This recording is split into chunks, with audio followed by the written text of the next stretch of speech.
Okay, the first thing you're gonna do is you're gonna grab a pencil. I am always using Sharpie in my videos because you can't see pencil when I'm recording, but you should use pencil.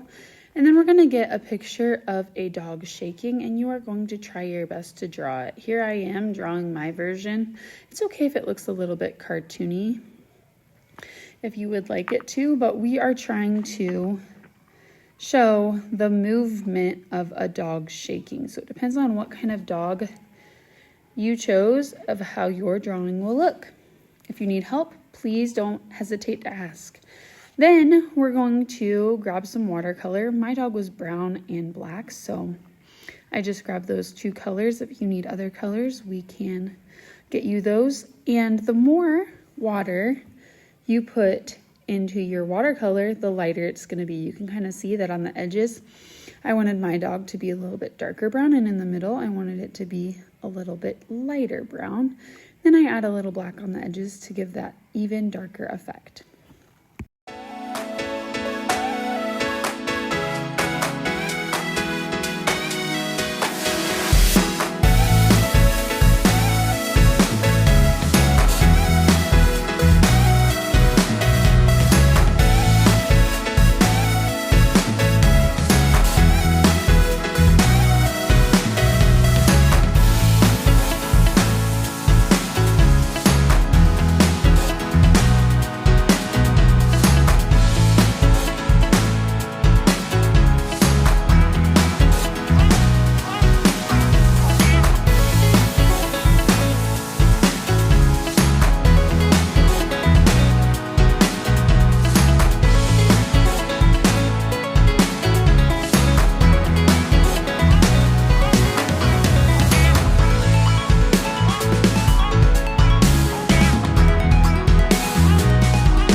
After try, I'm going to go ahead and cut it out. Notice how I'm turning my paper and my scissors to get each of those little lines that I chose to use for my dog's fur. It might be kind of tricky cutting this out, but if you go slow and turn your scissors and paper, it'll be a lot easier for you.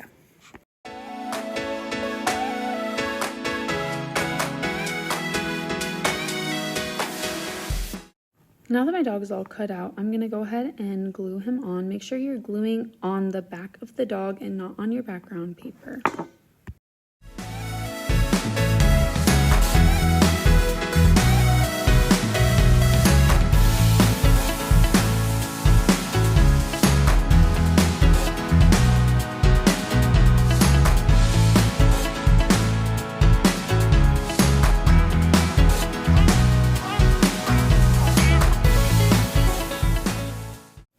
After your dog's all glued on, next we'll be painting. You can see the colors that I chose there of silver, white, and blue. You can choose other colors if you would like. Think back to what colors our artist chose and choose some of those. Our goal is to have what looks like water coming off of our dog since our dog is shaking.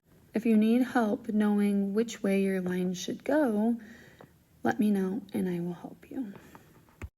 All our dogs will be different, so our directional lines may be different too.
Once you're done painting your background, then you're done. Great work.